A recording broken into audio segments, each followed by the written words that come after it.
Los martes a las 8:30 en El Balance nos vestimos de gala para recibir los debates Transforma España. De la mano de Eduardo Serra y moderado por Federico Quevedo, todas las semanas dedicaremos un espacio a reflexionar y debatir sobre aquellos asuntos que contribuyan a transformar el futuro y hacer del nuestro un país mejor. Eduardo Serra, buenas noches.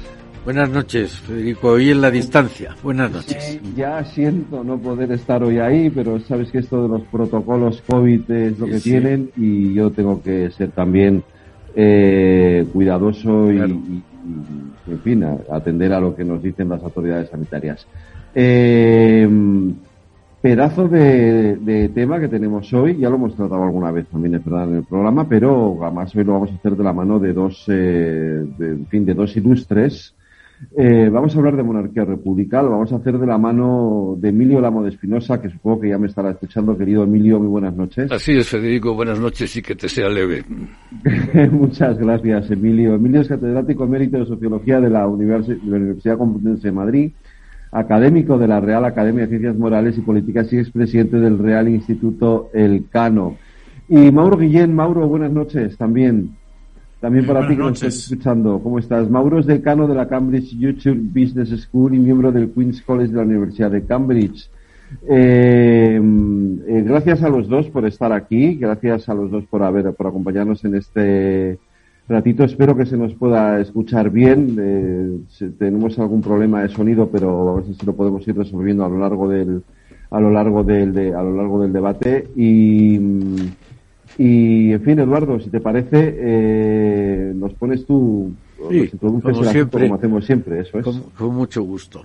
Hoy tenemos un tema, como tú decías, muy eminente. Yo creo que en derecho político se habla de los regímenes políticos y las formas de gobierno.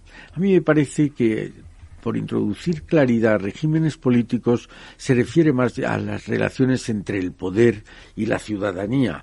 Se habla de pluralismo, se habla de oposición, se habla de participación ciudadana, mientras que las formas de gobierno hablan de las relaciones entre los poderes del Estado, básicamente entre el legislativo y el ejecutivo. Y desde este punto de vista, el primero, los regímenes políticos contraponen a democracias con dictaduras, y el segundo contraponen monarquías y repúblicas, o dentro de las monarquías las absolutas y las constitucionales o las parlamentarias. Hoy íbamos a hablar, o queremos hablar, de un tema muy singular, que es la manera en que se llenan los puestos de la jefatura del Estado. Hay un sistema por elección, que son las repúblicas, y hay un sistema hereditario, que son las monarquías. Pero hoy yo creo que más que un debate va a haber un diálogo con esos dos expertos que hoy nos acompañan, de ver cómo se ve hoy y aquí esa contraposición entre república y monarquía. Sobre todo porque hay demasiado ruido que no deja ver las cosas con tranquilidad. Yo creo que si hablamos de la evolución conceptual, parece que en principio lo lógico de la evolución de la humanidad es ir pasando de dictaduras a democracias, y en formas de gobierno lo que se ha dicho, lo que se dice hasta la saciedad y se repite mucho, es que lo lógico es la evolución, sería pasar de monarquías a repúblicas. Sin embargo, yo creo que la evolución real debería ser de monarquías absolutas a monarquías constitucionales. Intentaremos explicar por qué. Yo creo que me gustaría utilizar como piedra angular de este diálogo de hoy la frase de Lord Acton, súper famosa, que dice que el poder corrompe y el poder absoluto corrompe absolutamente. Yo creo que de lo que de verdad debemos ocuparnos es de evitar poderes absolutos, mucho más que de discutir si república o monarquía. Hay que evitar el poder absoluto. Y si vamos al caso español, nosotros en la Edad Moderna tuvimos una monarquía absoluta, que gran parte de ese tiempo estuvo ocupado por el imperio o la monarquía hispánica. En la Edad Contemporánea, que empieza para casi toda Europa con la Revolución Industrial y para el caso español con la invasión francesa, una guerra. Pero en la Edad Contemporánea hemos tenido 2 repúblicas. Creo que es obligatorio recordar que las 2 repúblicas españolas terminaron en 2 dictaduras. Y hemos tenido, en la actualidad, disfrutamos de una monarquía parlamentaria. Bueno, yo decía que el fin fundamental es evitar el absolutismo. Yo te he dicho de otra manera, creo que lo que hay que conseguir para cada uno de los países es la estabilidad, evitar traumas, evitar idas y venidas que siempre perjudican en todos los órdenes. Y si tenemos la estabilidad como fin primordial, evitar el absolutismo, yo creo que hoy el absolutismo está más cerca de los partidos políticos que de las monarquías parlamentarias que conocemos en Europa. El riesgo de que el Ejecutivo controle al Legislativo, por desgracia, es muy frecuente. El de que el Ejecutivo y el Legislativo quieran controlar al Poder Judicial tampoco es ajeno, y eso nos llevaría sin duda al absolutismo. Por eso creo que podríamos debatir en qué riesgos hay hoy de tener una monarquía o de tener una república, y cuál de los 2 sistemas es más adecuado para la España en que vivimos. Esa sería mi presentación del tema, Federico.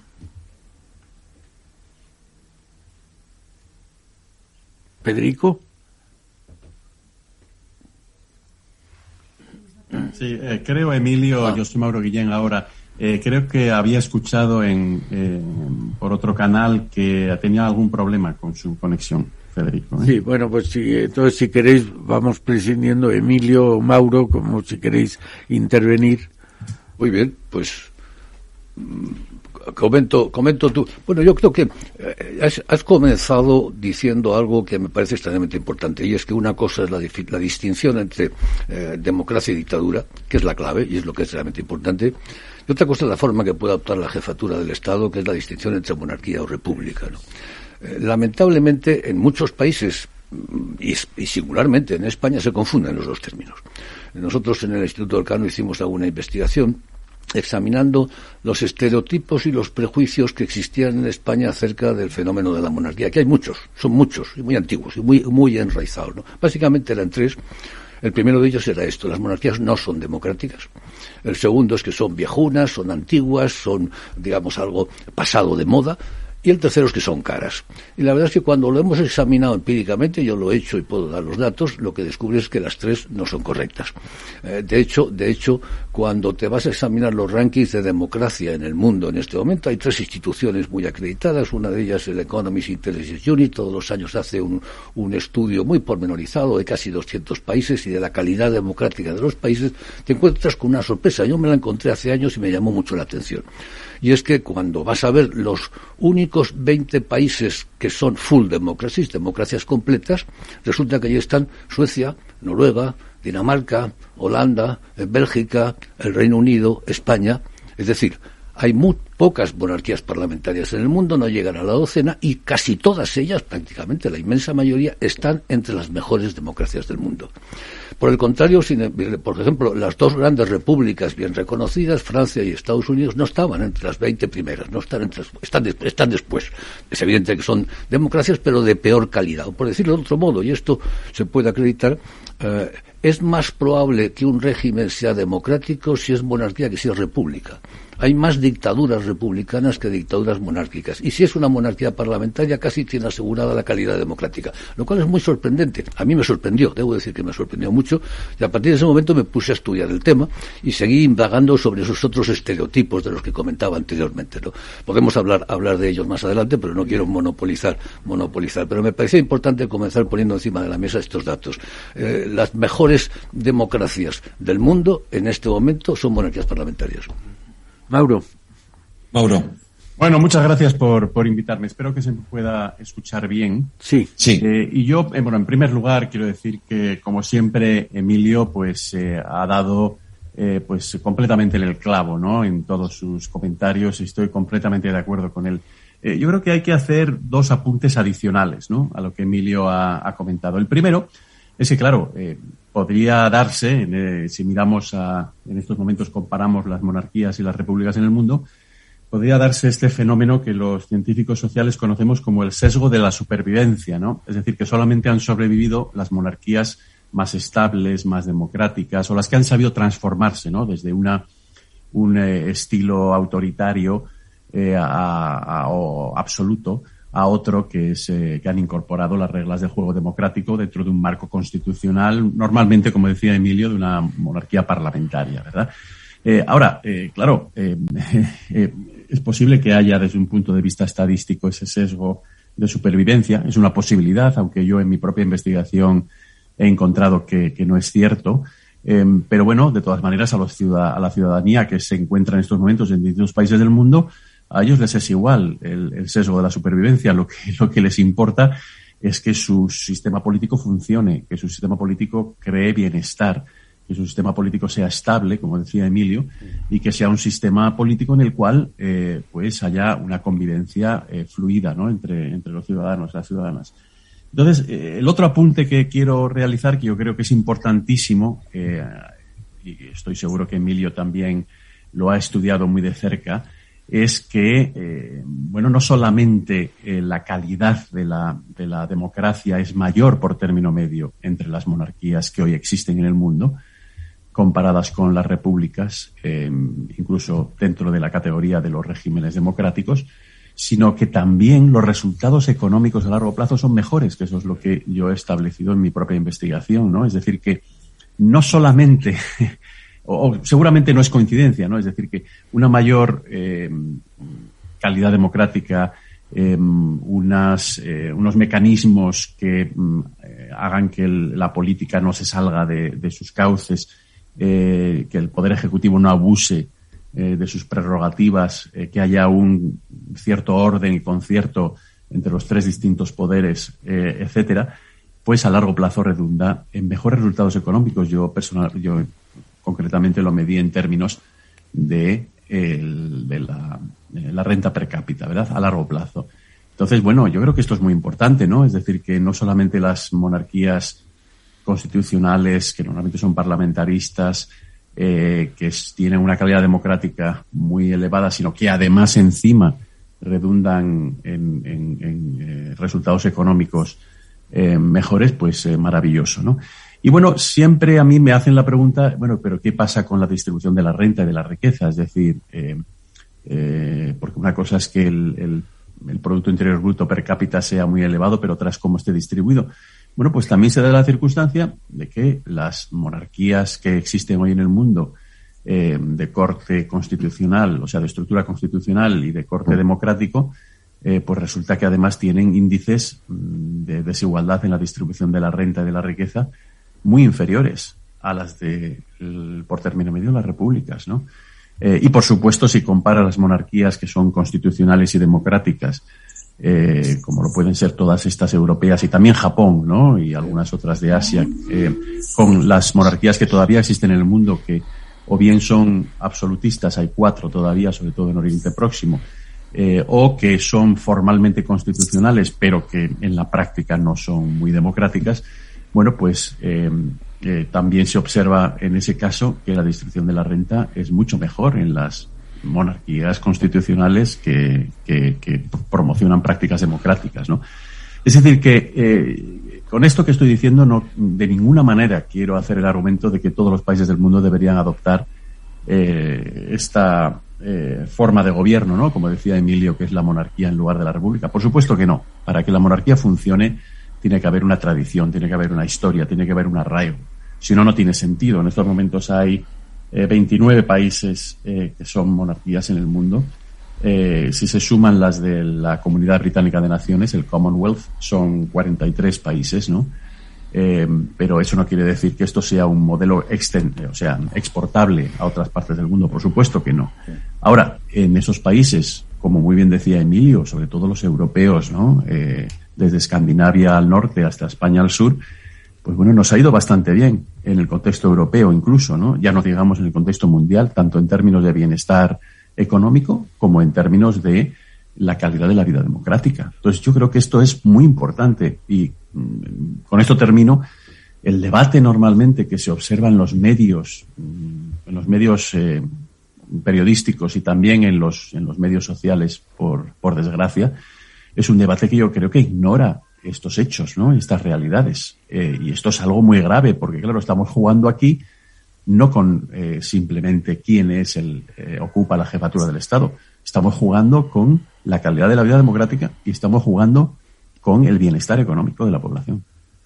Quizás, si me permites, Eduardo, sobre todo a esto último que comenta Mauro, quizás porque introducimos en el debate de monarquía o república una serie de elementos ideológicos que realmente tienen poco que ver con lo que en sí mismo es una forma de gobierno, que no tiene por qué ser de izquierdas o de derechas. Realmente las formas de gobierno son, como su nombre indica, formas de gobierno. Uno puede ser republicano de derechas o de izquierdas sin necesidad de identificarse con unas siglas o con una determinada ideología, ¿no? Y quizás el problema en España, y traigo un poco el asunto al debate en España, al debate en nuestro país, es que se identifica monarquía o república con una determinada ideología política. Sí, yo creo que eso es verdad, Federico, pero yo creo que además hay otra cosa, y es que nosotros España padeció una dictadura muy larga de 40 años, claro, y se veía como la panacea de todos los bienes la democracia. Ya llevamos 40 años de democracia y parece que nadie se atreve a enjuiciar la realidad de lo que nos está pasando. Menos mal que los jóvenes están denunciando que esto no les gusta mucho. Pero en el fondo deberíamos tener capacidad de análisis crítico de lo que nos está pasando. Y yo creo que en 40 años de vida democrática se han visto unas prácticas estupendas y se han visto unas prácticas negativas, malas. Estamos viendo en los momentos actuales, pero no solo ahora, hemos visto cómo las élites políticas, las élites electorales en su mayoría han ido degradándose. Ha habido una especie de selección negativa y pocos discuten hoy que la calidad de las élites políticas hoy deja mucho que desear comparada con la de hace 30 o 40 años. Yo creo que esto es algo que debería hacernos reflexionar sobre hacer ese análisis crítico de lo que nos está pasando. Nadie discute que es mejor la democracia. Claro que es mejor la democracia en comparación con la dictadura. Infinitamente mejor. Pero vamos a ver, dentro de la democracia, Emilio decía, de las 20 mejores, son más democráticas unas que otras. Vamos a ver qué podemos hacer para que la nuestra siga estando entre las mejores e incluso entre las mejores avance puestos. Sí, si me permites, podría añadir una cosita súper rápida, ¿no?, sobre esto. Es que además esta situación no es nueva, ¿no?, lo que apuntaba Emilio. Es decir, en los años 50, Seymour Martin Lipset, el famoso politólogo, escribió un libro, Political Man, ¿no?, en el cual uno de los pasajes del libro era que él entendía como un hecho absurdo el que en aquellos momentos en el mundo hubiera solamente 14 o 15 democracias y que todas ellas eran monarquías, salvo Suiza, Uruguay y Estados Unidos en aquellos momentos, ¿no? Es decir, que esto no es un fenómeno nuevo, ¿no?, esta asociación que hay. Y luego yo creo que sobre el comentario que acabas de hacer de la clase política, ¿no?, que no tenemos en estos momentos una clase política ideal, ¿no? Yo creo que precisamente en esas circunstancias en la cual no quieres dejar que un político ocupe la jefatura del Estado, precisamente. Es decir, desde mi punto de vista es muy importante que haya en esas situaciones en las cuales, hay mucha polarización, hay mucha, y sobre todo hay una falta de calidad, ¿no? Yo creo que esto estamos todos de acuerdo en términos de la clase política. Es precisamente en esas circunstancias en la cual quieres que la autoridad máxima del Estado esté por encima del juego de los políticos. Porque al final y al cabo ya sabemos cómo son los políticos, ¿no?, sobre todo los que quieren ocupar el poder ejecutivo, ¿no? Me estoy refiriendo más en concreto. Lo que quieren es perpetuarse en el poder y lo que quieren es emplear los mecanismos del poder para avanzar una serie de agendas, pero también para colocar a toda su gente. Es decir, que no se trata solamente de promocionar unos ciertos tipos de políticas o perseguir unos ciertos tipos de objetivos. Es que el ocupar el poder es el objetivo número uno de los políticos y la teoría en ciencia política que explica mejor el comportamiento de los políticos es la siguiente, y es que se comportan de tal manera que aumente la probabilidad de que ganen las siguientes elecciones. Entonces, claro, ante estas circunstancias, sobre todo en un momento en el cual, como el que estamos ahora en muchas partes del mundo, desgraciadamente, con gran polarización y con una clase política que deja mucho que desear, pues bueno, yo creo que precisamente en esas circunstancias es cuando puede tener más efectos positivos el tener a alguien en la jefatura del Estado que no sea un político. Si descendemos al tema de España, aunque yo prefiero siempre abordar esta cuestión en términos comparados, porque me parece que es cuando lo normalizamos, en cierto sentido lo banalizamos en el buen sentido. Mire usted, no hay nada exótico en tener una monarquía parlamentaria en España. En el fondo, pues es como creo que fue Felipe González que dijo, esto es una democracia coronada, pues no hay nada raro en ello, ¿no? Es una democracia más solo que con una jefatura del Estado hereditario. Pero cuando lo analizamos y descendemos al caso español, lo sorprendente es que cuando te vas a los datos del CIS, reiterados sondeo tras sondeo, cuando se le pregunta a los españoles cuáles son los problemas que tienen en este momento, los primeros son, bueno, pasada la pandemia y el desempleo, son los políticos, la clase política, los partidos políticos, la falta de consenso entre los políticos, y entre los últimos, el 50 y tantos, citado por el 0,2%, está la monarquía. Es decir, hablando en plata, a los españoles no les preocupa en absoluto el hecho de que tengamos una monarquía, no les preocupa nada. Este es un discurso impostado por los políticos, por algunos políticos evidentemente, porque piensan efectivamente que pueden obtener una rentabilidad apostando por la república. Pero a mí incluso eso me choca. Creo que fue, no sé si fue Puigdemont o quién de ellos dijo, no, Cataluña lo que queremos es que sea la Dinamarca del Sur. Pero mire usted, señor Puigdemont, es que Dinamarca es una monarquía. ¿Quién va a ser el rey de Dinamarca? Y esto no es trivial porque uno de los temas que no hemos abordado, lo planteaba antes muy bien Maure, me parece muy importante, es hay una clarísima correlación entre monarquía parlamentaria y calidad democrática. Y ahora lo que no sabemos es cuál es la causalidad. Hay quien dice, no, mire usted, como son países estables, de alta calidad, de alto nivel de renta, etcétera, eso ha permitido conservar las monarquías. Y otros dicen, hombre, algo tendrá que ver, cuando la causalidad, la correlación, es tan alta, algo tendrá que ver la monarquía en contribuir a eso. Y yo creo que sí, que efectivamente cuando te pones a estudiarlo, lo que descubres es que las monarquías, lo señalaba también Mauro antes, las monarquías aportan algo muy importante, elementos muy importantes a la estabilidad democrática que las repúblicas no aportan. Aportan en primer lugar una dimensión unitaria mucho más potente, y no es casual que buena parte de los países monárquicos son países con problemas de división, uniones de reinos. Reino Unido, Bélgica, España se conserva. ¿Por qué? Porque contribuye a mantener la sensación de unidad. En segundo lugar, una monarquía aporta algo extremadamente importante, y es la única institución que no depende de parte, que no es de parte alguna, no es ni de ninguna región, ni de ningún partido político, ni de ninguna religión, está por encima de todo eso, y por eso representa también a la totalidad. Y finalmente, y esto no es trivial, es de las pocas que tiene una visión de largo plazo. En la política democrática, todos los políticos viven en el cortísimo plazo, una legislatura, como mucho dos, luego ya veremos que ocurra lo que ocurra. No, los monarcas no son los únicos que tienen inevitablemente que tener una perspectiva de largo plazo. Por decirlo de otro modo, las monarquías aportan a la vida democrática algo que la democracia misma no les ofrece. Y en ese sentido, la causalidad funciona en las dos direcciones, como señalaba anteriormente. Sí, yo creo que es verdad esas tres ventajas del largo plazo, de la unidad y de la falta de sesgo, de la neutralidad. Es verdad. Yo creo que de lo que estás diciendo hay un dato que siempre me ha resultado chocante, y es que se hacen las encuestas, y en las encuestas tú has dicho cuál es el problema de la monarquía, es para el 0,2% de los españoles. Pero hay algo más.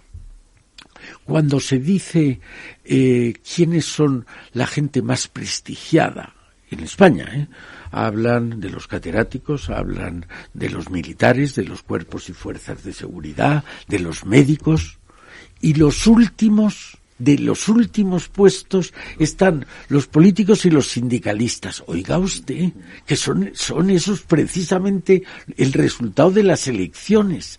Entonces, vamos a ser un poco ecuánimes. Vamos a ver, oiga, vamos a intentar equilibrar esa balanza. Te has referido a las elecciones que se convierten, Mauro lo ha dicho, las elecciones son el fin fundamental de los partidos políticos, es perseverar, perpetuarse en el poder. Bueno, esas maquinarias, que son lo contrario de la que decías de las características de la monarquía, son sectarias, no representan a todos, y además, en vez de tener una visión generacional a largo plazo, tienen una visión electoral, tienen una visión a cortísimo plazo, a 4 años. Y yo creo que eso, en el mundo que nos está tocando vivir, que es cada vez un mundo más globalizado, donde necesitamos políticas a largo plazo, hoy nadie discute que la política de investigación y desarrollo debería ser una política a largo plazo, de mantenerse 20, 30 años e ir siguiendo los cambios que aconseje la experiencia, pero no hacer cambios radicales a priori. Y con la política educativa igual, y la política industrial, ya no hablemos de la política de defensa y de la política exterior, es que casi cada vez más políticas requieren una visión de largo plazo. Y eso lo dan estupendamente las dictaduras. Lo hemos visto en la dictadura china. Pues lo hace estupendamente bien. Están pensando ya si van a dedicarse a la inteligencia artificial o van a dedicarse al Big Data. Y aquí no podemos estar cambiando cada 4 años. Yo creo que eso remacha la idea que estamos manteniendo. Tengo que hacer una pausa para la publicidad. Volvemos ahora seguida, Emilio, Mauro, Eduardo, porque el debate está de lo más interesante. Espera un segundito, volvemos en un momento.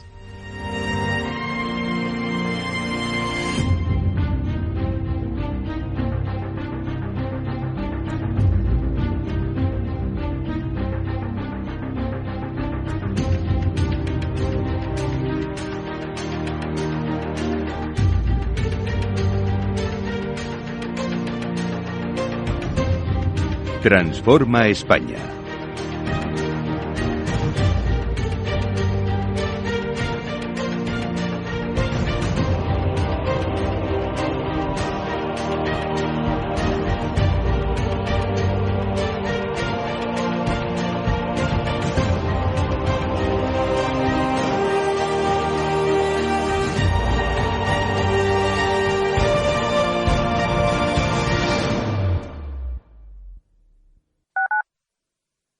Capital Radio, la genuina radio económica.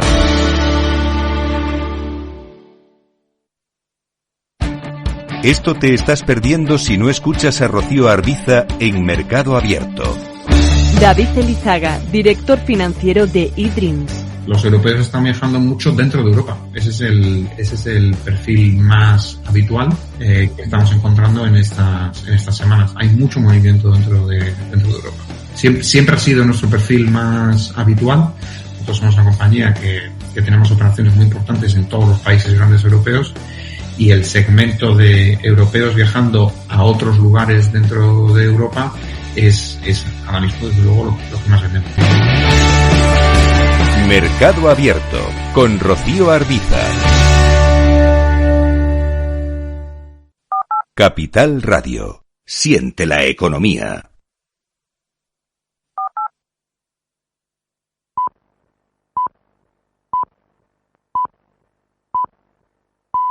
Transforma España.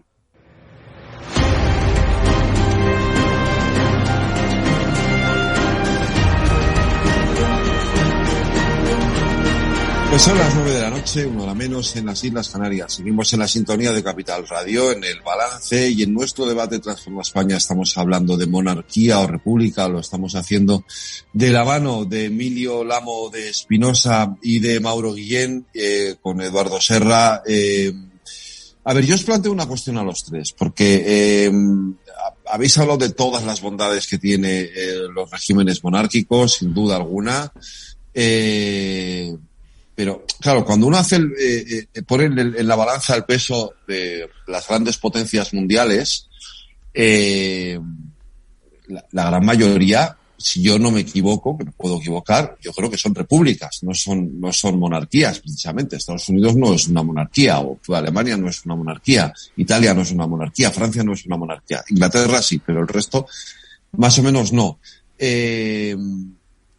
Quiero decir, una república también tiene sus ventajas. O tampoco tiene por qué tenemos por qué denostar el hecho de la república. Eso es por una cosa que quería poner sobre la mesa. Y la otra, volviendo otra vez al debate en España, sin embargo, aquí, en nuestro país, cada vez que se ha experimentado con una república, y lo comentaba antes Eduardo, no ha terminado especialmente bien. Por ser moderado. Por ser moderado, sí. No, si quieres, digamos, yo recojo un poco. Recoge el guante, Emilio. O sea, es verdad, los grandes países del mundo en este momento son países enormes. Esto es lo primero, sí. Con enormes demografías, y si no eres una gran potencia, ¿no? Estados Unidos, 320 millones, China, etcétera, etcétera. Pero, en fin, oye, el Reino Unido no está nada mal como potencia relevante. No, por supuesto. Japón no está nada mal tampoco como potencia relevante, etcétera. Por tanto, sí, pero los países pequeños, sean monarquías, o sean democracias, o sean repúblicas, o sean lo que sea, si son pequeños, y por tanto no pueden ser grandes potencias, ¿no?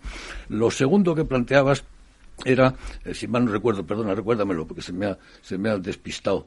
Que en España los experimentos de la República no han acabado bien. Sí, por ser. Bueno, recuerdo que Santos Juliá, que en fin, que lo echamos mucho de menos al gran historiador, dijo en cierta ocasión: España es de los países que ha echado a más reyes y ha restaurado más veces la monarquía, y tenía toda la razón. En España, en los últimos 2 siglos, siglo y medio, hemos tenido 2 repúblicas que, como tú mencionabas, no es que fueran desastres, fueron realmente desastres sin paliativos. La Primera República, las 2 acabaron en guerras civiles, las 2 acabaron dividiendo marcadamente el país, la segunda nos condujo a 40 años de dictadura, y sin embargo, las 2 restauraciones, la actual en la Constitución del 78 y la de 1876, la restauración de Alfonso XII, fueron 2 éxitos, las 2 indiscutiblemente. La primera restauración estableció un periodo de enorme estabilidad, de crecimiento económico, de modernidad en España, que acaba con la dictadura de Primo Rivera, pero es un periodo muy largo, 40 y tantos años, y la segunda restauración, pues evidentemente ha sido el gran éxito de los últimos 40 o 50 años de la historia de España. Es decir, que si nos vamos a la experiencia española, lo que acredita es que en España las repúblicas han funcionado muy bien, y que en España, por el contrario, las restauraciones monárquicas han funcionado muy bien. Pero tienes razón al señalar, y puede que estemos exagerando, yo puede que lo haya hecho sin querer, que también las repúblicas están muy bien. No estamos metiéndonos con las repúblicas, estamos simplemente tratando de, eliminar el enorme dosis de estereotipos y prejuicios ideológicos, tú lo mencionabas al principio, ideológicos, que nos impiden ver la monarquía parlamentaria, con los ojos abiertos y tal y como es, sin anteojeras y sin prejuicios. Esto es un poco, y en ese ejercicio pues puede que nos hayamos pasado, o puede que yo me haya pasado, sí. Yo a mí me gustaría, quizás por aproximarnos a este problema tan interesante, ¿no? Monarquía versus república, de una manera distinta, ¿no? Que es la siguiente. Como decía antes, aquí no se trata de evangelizar, ¿no?, el mundo, es decir, de decir, bueno, pues ahora resulta que todos los países del mundo tienen que tener monarquías, porque mira, hemos establecido que son mucho mejores. No, por supuesto que no. Pero a mí me gustaría hacer la siguiente reflexión, ¿no?, y hacernos la siguiente pregunta. En las monarquías parlamentarias estables, democráticas, ¿no?, constitucionales, por supuesto, que tenemos en el mundo en estos momentos, de las cuales España es una.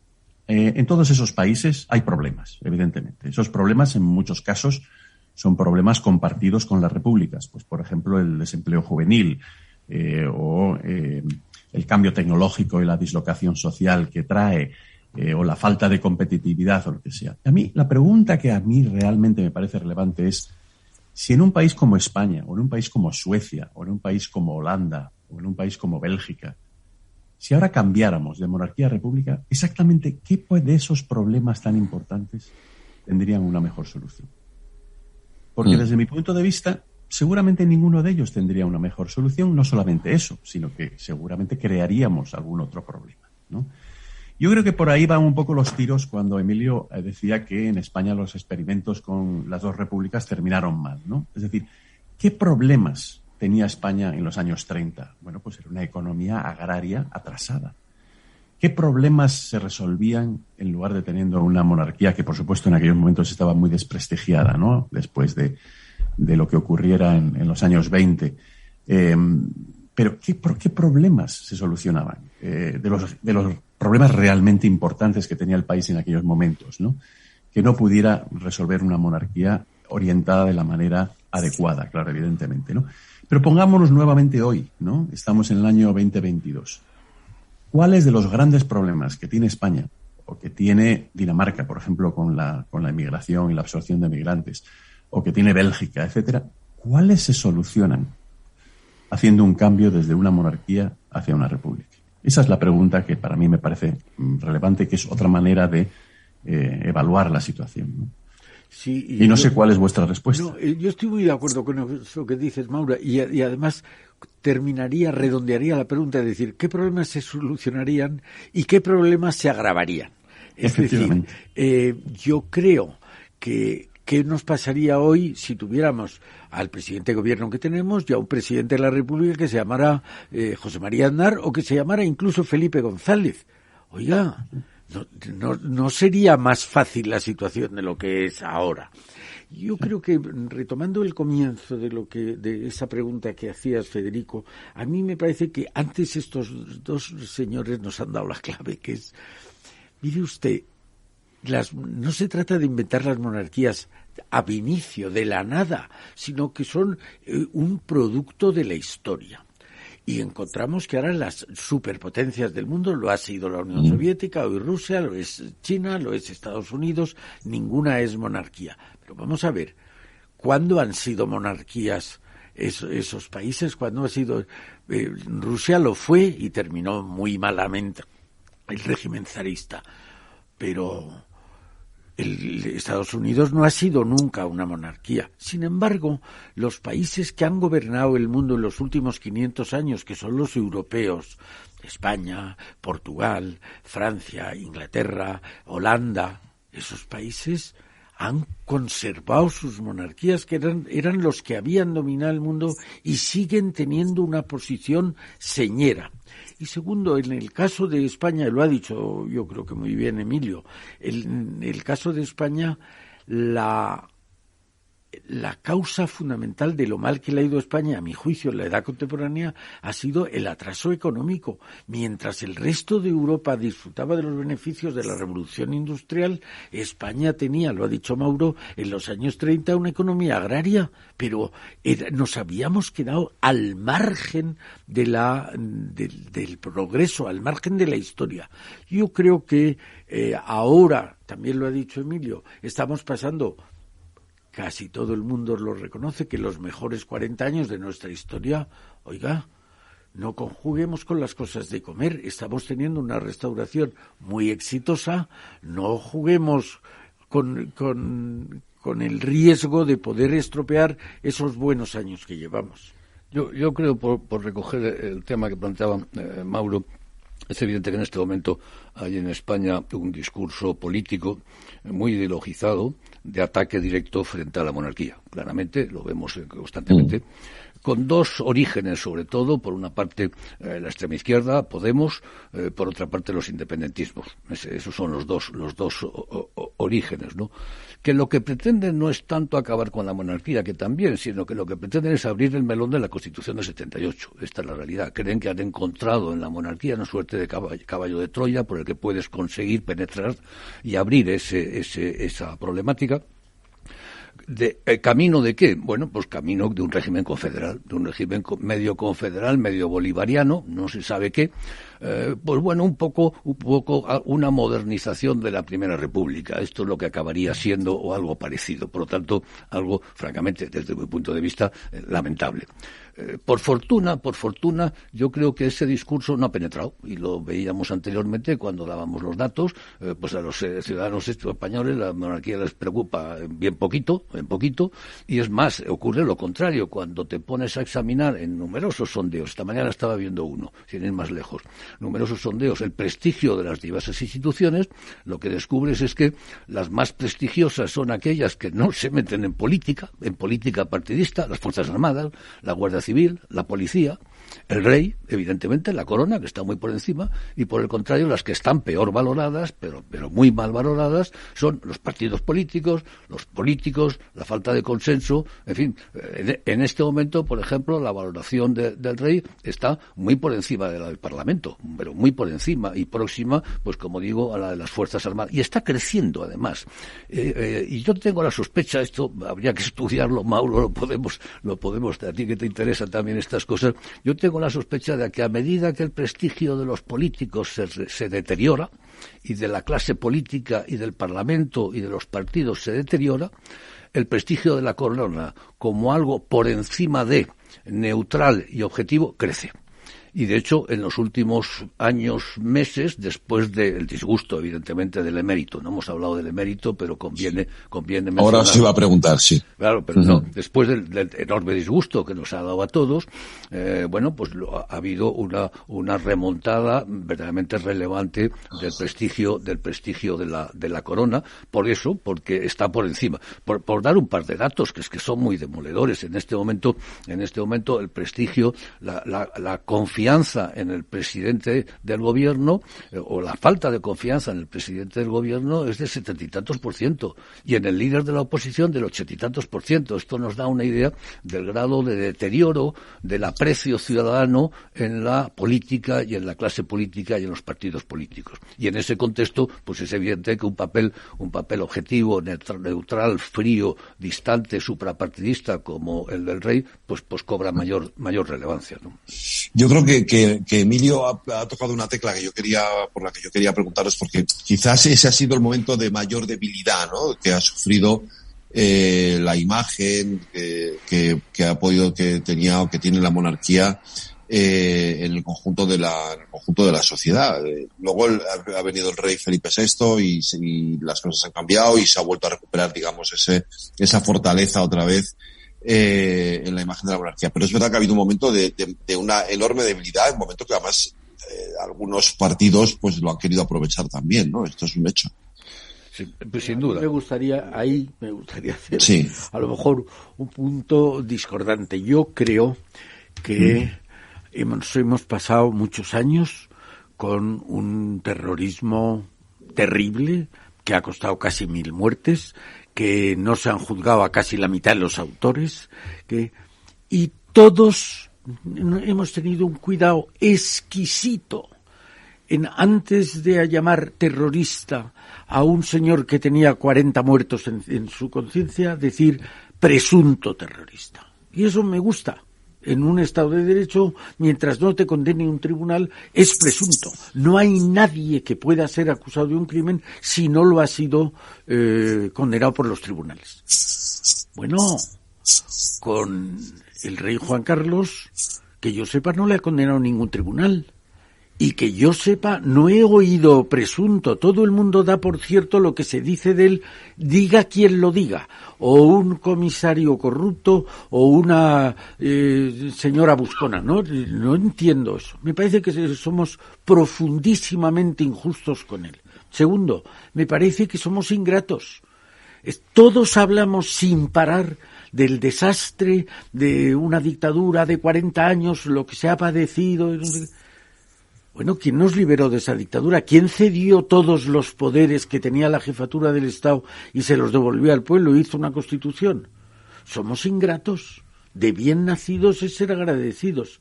Y tercero y último, somos ingenuos. Nos creemos que los jefes de Estado de otros países, de países vecinos nuestros, que se han enriquecido de manera delictiva y repetidamente, y en sus medios de comunicación, y son democracias fantásticas, no han dicho una sola palabra. Podríamos decir el caso de un jefe de Estado de un país democrático que se ha enriquecido vendiendo armas nucleares a países no democráticos. Y sin embargo, aquí, sin haber una condena de ningún tribunal, lo estamos poniendo. A mí me da vergüenza. Tengo 75 años y la primera vez que me da vergüenza ser español es cuando estamos viendo el comportamiento poco democrático de criticar a una persona más allá de sus costumbres positivas o negativas, de condenarlo a priori sin que haya precedido una sentencia judicial. Sí, si me permitís añadir una cosa, es que yo creo que también esto es importante, ¿no? En este ejercicio que estamos haciendo de poner las cosas en perspectiva. Y es que en los países que tienen una forma de gobierno republicana, pues también hay innumerables casos dentro de las democracias de corrupción, incluso en Estados Unidos, donde ha habido varios vicepresidentes que han dimitido a lo largo de la historia, ¿no? De esa gran república por temas de corrupción, ¿no? No ha habido ningún presidente que haya dimitido por asuntos de corrupción económica. Nixon más bien por corrupción política, ¿no? Pero claro, esto es algo que se produce en todos los países. En Alemania pasó hace 10 años, no recuerdo ahora quién era el presidente federal, que es una figura simbólica, pero dimitió por un tema de corrupción, ¿no? Entonces, yo creo que, claro, en el caso de España y del rey emérito, yo creo que la manera en la cual yo describiría mi propia reacción, ¿no? Ante esos acontecimientos y esas revelaciones es de disonancia cognitiva, ¿no? Claro, yo nací en los años 60, yo crecí pues viendo cómo España hacía la transición a la democracia y el papel, como habéis apuntado, que el rey Juan Carlos I jugó en esa transición. Y claro, a alguien como yo que crecí de esa manera y en ese contexto, pues me causa disonancia cognitiva luego ver que el rey presuntamente se ha visto involucrado o se ha involucrado él en ese tipo de trapicheo económico, ¿no? Que es completamente inapropiado, evidentemente. Y es una pena porque, claro, Juan Carlos I podría haber pasado a la historia de otra manera, ¿no? Ahora, pues seguramente esto siempre va a proyectar una sombra, ¿no? Sobre sus logros, sobre todo durante el periodo de transición.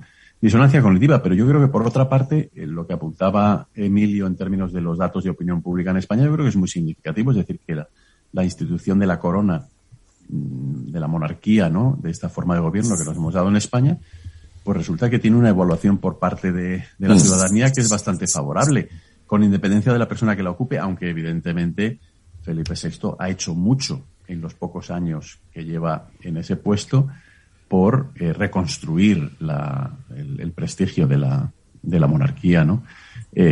Contra todo tipo o sea, en unas situaciones muy difíciles, ¿no? Entre otras, el tema de la polarización política y de la explotación por parte del ala más izquierdista del arco parlamentario de este asunto, ¿no? Como muy bien decía Emilio, para tratar de romper el consenso sobre la transición. Yo creo que esa es una observación, Emilio, muy aguda por tu parte, ¿no? Es decir, que la manera fácil de socavar el orden constitucional del 78 es a través de un ataque frontal contra la monarquía, ¿no? Para ver si a partir de ahí entonces hay otras columnas de nuestro orden constitucional que también puedan caer, ¿no? Un ataque frontal al cual el emérito ha otorgado mucha munición, claro, ¿no? Evidentemente. Porque tú señalabas antes, a ti te produce disonancia cognitiva. Sí. A mí me pasa un poco lo mismo. No, a mí me produce decepción. Decepción. Porque es más profundo. Quiero decir, es más profundo porque es personal. Por ir al terreno personal, ¿no? Bueno, como muchos españoles, yo no era especialmente monárquico cuando la Constitución del 78, pero bueno, pues estaba ahí, la habían votado, pues fenomenal. Pero me hice Juan Carlista el 23F. El 23F, claro. ¿Quién no se hizo Juan Carlista? ¿Quién de los españoles que estuvimos esa noche viendo la televisión no nos hicimos Juan Carlista? No nos hicimos monárquicos, pero sí claramente Juan Carlista, y así lo hemos sido. Y los sondeos ponen de manifiesto que en los años 80, 90, comienzos de este siglo, el aprecio por Juan Carlos era enorme, espectacular, generalizado, ¿no? Y de pronto nos encontramos con un conjunto de comportamientos que, aun cuando no hipotecan su calidad como rey, y yo creo que así ha sido un buen rey, sin embargo, desde el punto de vista de un ciudadano, podemos decir buen rey, pero mal ciudadano. Es difícil desde una perspectiva, digamos, de una persona de la calle, pues es justificar muchos de los comportamientos que me temo que están ya acreditados, aun cuando no tengan una trascendencia legal. Y yo creo que aquí hay que diferenciar lo que es el enjuiciamiento jurídico, y yo no me meto, seguro que Eduardo tiene razón, y yo creo que tiene razón en lo de la presunción, pero el comportamiento moral sí puede ser enjuiciado. Y eso ha producido un enorme perjuicio y deterioro de la imagen de la corona y de la institución, que en este momento pues está recobrando. Tampoco es eso nada raro, y cuando lo analizas de nuevo en términos comparados, pues en Inglaterra hubo un momento de terrible enfado contra la Casa Real con ocasión del Annus Horribilis y Lady Di y las historias aquellas, que se ha recuperado perfectamente, y eso ha ocurrido en Holanda, ya ha ocurrido en Suecia, en momentos en los que tenías un 30, un 40, un 50% de gente que estaba pidiendo un referéndum y que luego ha descendido. Yo creo que en este momento en España tuvimos un momento malo y que estamos saliendo, por fortuna, de ese momento malo y comprendiendo, como decía Mauro anteriormente, que el hecho de que el ocupante de una posición no lo haga bien, pues no implica que tengamos que cancelar esa posición, porque si eso fuera así, pues tendríamos que suprimir al presidente de la Generalitat de Cataluña, al del Banco de España, al director general de la Guardia Civil y a tantos otros cuya historia es bien conocida, ¿no? Sí, Eduardo, por alusiones. Yo creo que es verdad que hay que distinguir lo legal, como ha hecho Emilio, y lo moral. También me gustaría el decir la pena de telediario. Me gustaría saber qué español, hombre o mujer, joven o adulto, soportaría las penas de telediario que ha soportado el rey Juan Carlos, de habladurías, de andanzas. Bueno, veremos cuando esto se vea con tranquilidad. Yo tengo esperanza de que esto, una vez pasado estas trifulcas momentáneas, se aclare y quede para la historia como a mi modo de ver en el lugar que se merece. Pero quería retomar, Federico, lo que he dicho antes, Emilio, que me parece muy importante, de ese hermanamiento que hay entre monarquía y Constitución. Yo creo que de la Constitución, de las cerca de 10 constituciones que ha tenido España en los últimos 200 y pico años, esta es la única, la del 78, es la única que no se puede decir que sea conservadora, ni progresista, ni de derechas, ni de izquierda, ni liberal, ha sido la Constitución de todos. Fue ratificada por una mayoría impresionante del pueblo español. Oiga, si un país que en los últimos 200 años ha tenido 4 guerras civiles, se ha puesto de acuerdo una vez, no rompamos eso. Entonces, cuando decía Emilio, ese hermanamiento que ha habido entre monarquía y Constitución, la están atacando los dos clases de ciudadanos, los independentistas y la extrema izquierda, que quieren otro régimen. Yo diría, lo primero que quieren es dividir. Si esa Constitución fue una Constitución que unió al pueblo español, ellos quieren dividirla. Y yo me pregunto, en un mundo que se está globalizando, donde cada vez pesa más la dimensión, Emilio ha dicho demográfica, pero es la dimensión demográfica, territorial, económica, tecnológica, el tamaño de los países. Y vamos nosotros, que somos un país mediano, a dividir el nuestro. Miren, la gente que ahora busque el dividirnos es gente negativa para el futuro de España. Y quiere decir, el futuro de España quiere decir el futuro de nuestros hijos y de nuestros nietos. De manera que ni media manifestación de simpatía hasta esa gente. Ni media. Lo que quieren es hacernos daño, no quieren otra cosa, quieren hacernos daño. Y eso hay que ser conscientes. Y por lo demás lo dijo esta parlamentaria. A mí me importa un bledo la gobernabilidad de España. Pues una parlamentaria catalana lo dijo claramente. Pues no nos engañan, no nos engañan, ¿no? O los de Podemos también lo han reiterado claramente. Ese es su objetivo, ¿no? Sí. No sé si plantear un tema por profundizar en la cuestión del emérito, que es el tema de la inmunidad, ¿no? Del grado de inmunidad que debe de tener un jefe del Estado. un jefe del Estado. Yo no sé, desde un punto de vista legal o jurídico, cómo está el derecho comparado. Pero sinceramente, yo creo, y me lo han preguntado muchas veces y lo he dicho en público, sinceramente yo creo que cualquier jefe de Estado, ya sea de una monarquía o de una república, debe tener inmunidad total por aquello que realiza en condición de jefe de Estado, en condición de jefe de Estado. Por poner un ejemplo, bueno, pues es absurdo, pero si mañana la reina de Inglaterra sale a la calle con un revólver y le pega un tiro a un taxista, ¿no iba a ser procesada en el Reino Unido? Es evidente que sí. Es evidente que eso no entra dentro de sus atribuciones, no está respaldado, no está avalado. La inmunidad existe en tanto en cuanto su comportamiento tiene el refrendo del gobierno. Pero en aquello que no tiene el refrendo del gobierno, ¿tienen inmunidad? Yo me pregunto, es más, tengo la impresión de que la interpretación que se está haciendo de la Constitución española, que conduce a un absurdo, como estábamos viendo, no es correcta. Cuando una interpretación, tú eres jurista, cuando una interpretación conduce a una conclusión absurda, no es correcta, hay que revisarla. Y yo creo que la interpretación que se está haciendo en este momento de la inmunidad conduce a conclusiones absurdas que no son sostenibles. Yo creo que la inmunidad primero es porque la función, desde luego, de jefatura de Estado, pero creo que tiene una raíz histórica fundamental, y es que los Estados son soberanos. A mí me parecería fatal que un Estado tolerara que su jefe del Estado fuera juzgado por otro Estado. Sería una humillación para el Estado entero. Evidente. Y me parece que eso, y ahora hemos estado al albur de que un juez o de Suiza o de Inglaterra vaya a juzgar al rey de España, al jefe del Estado de España. Eso me parece que, de manera que debía depurarse esa inmunidad, pero teniendo en cuenta las dos características. Una, lo que se haga en el ejercicio del cargo, con refrendo, lo que sea. Y dos, lo que significa la figura de un jefe de Estado soberano, y que por tanto no debe ser juzgado, sojuzgado por otro Estado. Tengo entendido que en términos de derecho internacional eso segundo está ya acordado y establecido. Sí. Es decir, que ningún jefe de Estado puede ser procesado en otro país, en otro Estado. De ningún modo.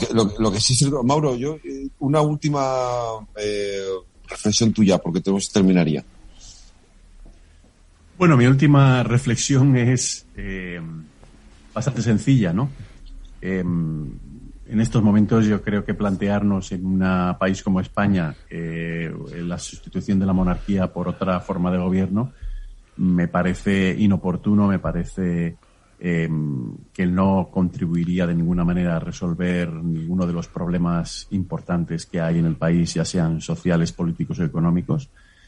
Y además, apoyándome en lo que antes decía Emilio sobre la reputación y la aprobación, ¿no? El grado de aprobación de las distintas instituciones y de los distintos actores políticos, yo creo que además hay pocos motivos para hacerlo, porque en todo caso tendríamos que abolir los políticos, ¿no? Abolir los sindicalistas o abolir otros tipos de actores políticos, pero no necesariamente al rey o a la institución monárquica.